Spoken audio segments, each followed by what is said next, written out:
श्री भागवत भगवान की है आरती, पापियों को पाप से है तारती। हरे कृष्णा। सभी भक्तों को श्रीमद् भागवतम के सत्र में हार्दिक अभिनंदन और सुस्वागतम। आज का हमारा विषय है श्रीमद् भागवतम के पंचम स्कंद का 9वां अध्याय। विषय वस्तु है जड़ भरत का सर्वोत्कृष्ट चरित्र, कि किस प्रकार महाराज भरत, जो ऋषभ देव के पुत्र भरत, जो एक हिरण के प्रति आकर्षित होने के कारण अगले जीवन में हिरण का शरीर बनना पड़ा। उसके बाद जब हिरण शरीर को जब वो त्याग दिए तो कैसे एक ब्राह्मण के पुत्र के रूप में, जड़ भरत के रूप में। तो इस अध्याय में वही चीज़ का विषय वस्तु का वर्णन किया गया है। तो हम लोग कि ये जड़ भरत ब्राह्मण शरीर धारण किया, वो चीज़ इस अध्याय में वर्णित किया गया है कि वो इस शरीर में जड़, मूक तथा बधिर की भांति बने रहे, एक मूर्ख की तरह आचरण कर रहे थे, एक जिसे जिसका कुछ ज्ञान ही नहीं है। यहाँ तक कि जब उन्हें देवी काली के समक्ष बलि चढ़ाने के लिए प्रस्तुत किया गया तो भी उन्होंने कोई विरोध नहीं किया और शांत बने रहे। मृग शरीर त्यागने के बाद उन्होंने एक ब्राह्मण की सबसे छोटी पत्नी के गर्भ से जन्म लिया। इस जन्म में भी उन्हें अपने, यद्यपि उनको पूर्व जन्म की समस्त गतिविधियों का स्मरण बना रहा और समाज के प्रभाव से बचने के उद्देश्य से वे गूंगे तथा बहरे बन गए। तो खुद यद्यपि गूंगे बहरे नहीं, बहुत ज्ञानी थे भरत महाराज, जड़ भरत के रूप में जब आया, लेकिन वो इस प्रकार खुद ऐसे एक्टिंग कर रहे थे ताकि बाहर के लोग उसे आदर न करे, प्यार न करे, उसको उतना सम्मान न दे, क्योंकि ज़्यादा सम्मान अगर उनका हो गया तो इस जगत के प्रति आकर्षित हो जाएगा, जिसके कारण वो खुद ऐसा एक्टिंग कर रहे थे जड़ भरत। तो इस बार वह पदच्युत से सतर्क बने रहे, क्योंकि पूर्व जीवन में भरत महाराज थोड़ा सा गलती के कारण, हिरण के प्रति आसक्ति के कारण वो फॉल डाउन हो गया, पतन हो गया उनका। तो अगर इसी जीवन में भी उसी दलदल में फंसे रहे कि उसको सम्मान करेंगे, आदर करेंगे, सत्कार करेंगे, तब तो बहुत डिफिकल्ट हो जाएगा लाइफ। इसीलिए वो ऐसा गूंगा का एक्टिंग करने लगा। उन्होंने किसी अभक्त के साथ मेल जोल नहीं रखा, जो भगवान के भक्त नहीं है उसके प्रति कोई उनका रुझान नहीं है, उनके प्रति कोई अट्रैक्शन नहीं है। प्रत्येक भक्त को इस विधि का पालन करना चाहिए। श्रील प्रभुपाद यहाँ पर कमेंट कर रहे हैं कि प्रत्येक भक्त को ऐसे विधि का पालन करना चाहिए, जैसा कि श्री चैतन्य महाप्रभु ने कहा है कि असत संगत त्याग यही वैष्णवाचार, कि मनुष्य को असत का संग त्यागना चाहिए। असत को नहीं, सत मतलब भगवान और असत मतलब निस्सार, माया और ये भौतिकतावादी लोग। तो जो भगवत संबंधित विषयों में रुचि नहीं लेते, वैसे व्यक्ति का संग नहीं करना चाहिए।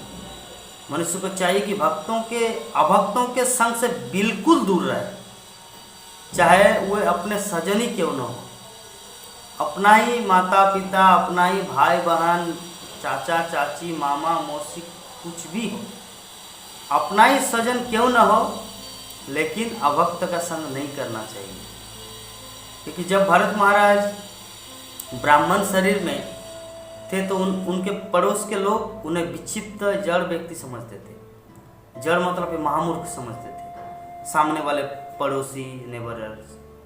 किंतु अपने अंतःकरण में भगवान वासुदेव का निरंतर जप तथा स्मरण करते रहते थे, सब समय भगवान कृष्ण का चिंतन करते थे। हर टाइम वो हरे कृष्ण महामंत्र का जप करते थे। यद्यपि उनके पिता उन्हें शिक्षा देकर तथा उपनयन संस्कार करके पवित्र बनाना चाहते थे, किंतु वे इस प्रकार बने रहे कि उनके माता पिता उन्हें विक्षिप्त समझे और सुधारने के लिए किसी कार्य में रुचि न ले। उनका माता पिता उसको विभिन्न तरह से गुरुकुल में भेजने का प्रबंध किया, उसको ब्राह्मण दीक्षा देने की शिक्षा का व्यवस्था किया, लेकिन वो किसी में रुचि नहीं ली। क्यों? ताकि उनके माता पिता ये समझे कि मैं सच में मूर्ख हूँ और मुझे कोई संस्कार की जरूरत नहीं है। उनके माता पिता को ये अंडरस्टैंडिंग होना चाहिए कि ये पागल है, क्योंकि जब तक उन लोगों को पता नहीं चलेगा कि ये पागल है तब तक तो इसको कोई ध्यान नहीं दे। पागल को कौन वैल्यू देता है? कुछ, कोई भी नहीं। पागल का मूल्य है कुछ नहीं। तो इसीलिए जड़ा भरत खुद ऐसे एक्टिंग करे ताकि कोई उसको डिस्टर्ब न करे। सर्वदा भगवान वासुदेव का चिंतन करे, सब समय भगवान कृष्ण का चिंतन करते थे। तो इतने पर भी किसी प्रकार का अनुष्ठान किए बिना कृष्ण के भक्त बने रहे। यही है शुद्ध भक्त का क्वालिटी। ना वो उपनयन संस्कार लिए, ना उनका माता पिता उसे शिक्षा दिए लेकिन वो लिए नहीं, लेकिन फिर भी वो भगवान के भक्त बने रहे। उनके मुख रहने से और कुछ पशु तुल्य मनुष्य में उन्हें अनेक प्रकार से तंग करना प्रारंभ कर दिया। समाज में कुछ ऐसे लोग होते हैं जो अनेक दुख पहुंचाते लोगों को। तो ये जड़ भरत को बहुत कष्ट दिया। कोई पत्थर से मारते, तो कोई पानी डाल देते उनके शरीर में, तो कोई जूठा फेंक देते, जूठा रोटी फेंक देते। ए भरत, आओ मेरे घर में, ये काम कर दो, ये रोटी खा लो। ऐसे करके जड़ भरत का जीवन, किंतु सहते रहे। इतना कुछ होने के बावजूद भी वो सहते रहे, क्योंकि भक्त का क्वालिटी होता है सहनशील। माता पिता की मृत्यु के पश्चात उनकी विमाता तथा सौतेला भाई उनके साथ दुर्व्यवहार करने लगे। जड़ भरत के जो माता पिता मर गए, तो उसके बाद उनके जो भाई थे, सौतेला भाई और विमाता, उनके साथ बहुत ही टॉर्चर करने लगे, दुर्व्यवहार करने लगे, अत्याचार करने लगे। वो उन्हें सबसे निकृष्ट भोजन देते, किंतु वो इसकी तनिक भी परवाह न करते, क्योंकि जो भक्त होता है वो भोजन के प्रति उतना रुचि नहीं लेते। वो सर्वदा भगवान कृष्ण का चिंतन मेरा नहीं हो रहा है, कृष्ण का नाम जप नहीं हो रहा है, इस वजह में वो दुखी होता है। तो वही जड़ भरत को इतना कष्ट देते रहे, दुर्व्यवहार करने लगा उनके साथ, कि उनको जूठा भोजन या जो सबसे निकृष्ट भोजन उनको देते थे, फिर भी वो खाते और भगवान श्री कृष्ण का चिंतन करते रहते। वो सर्वदा कृष्ण भावनामृत में डूबे रहते। तो एक रात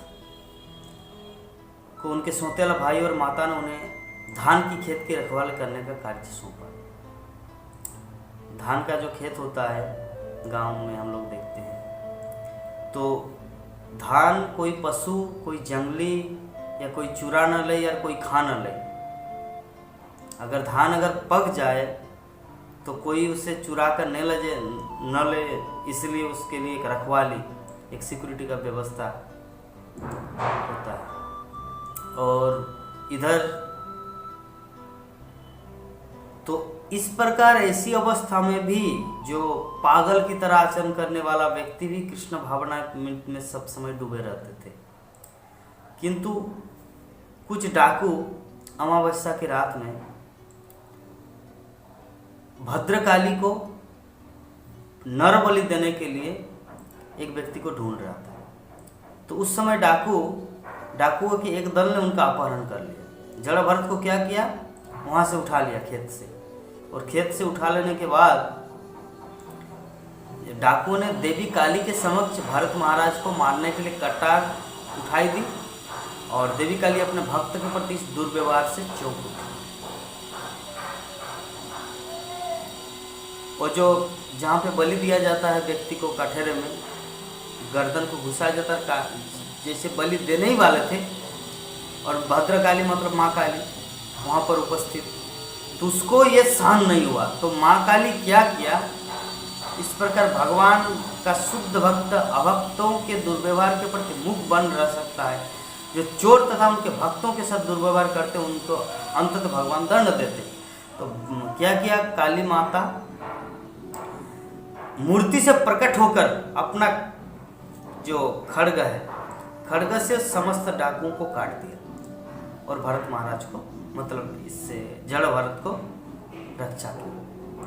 क्योंकि ये भगवान का शुद्ध भक्त को कोई भी संसार में मार नहीं सकता, क्योंकि भगवान साक्षात उनकी रक्षा करते हैं। तो जड़ भरत की स्थिति हम लोग देखते हैं कि जो भगवान का भक्त होता है किसी भी परिस्थिति में वो विचलित नहीं होता। उनको माँ काली के सामने बलि दिया जा रहा है, लेकिन फिर भी कुछ नहीं बोला कि मेरा दोष क्या है, मुझे क्यों बलि दिए जा रहे हैं। वो सर्वदा श्री कृष्ण के चिंतन में है कि भगवान जो करेंगे, मार अबीरा की भी जो इच्छा तो है।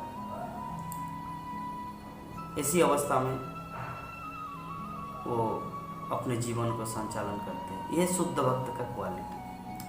तो हम लोग जड़ भरत के जीवन में यही चरित्र देखते हैं कि किस प्रकार एक शुद्ध भक्त का जीवन होना चाहिए। तो हम सबको भी ये आदर्श अपने जीवन में लाना चाहिए। किसी भी परिस्थिति में हम लोग क्यों न पड़े, दुखी सुखी किसी भी स्थिति में, हम सबको भगवान कृष्ण की उपस्थिति का अनुभव सर्वदा होना चाहिए कि कृष्ण प्रत्येक स्थिति में हमारी रक्षा करें। तो आज का ही हमारा टॉपिक था जड़ भरत के चरित्र का वर्णन।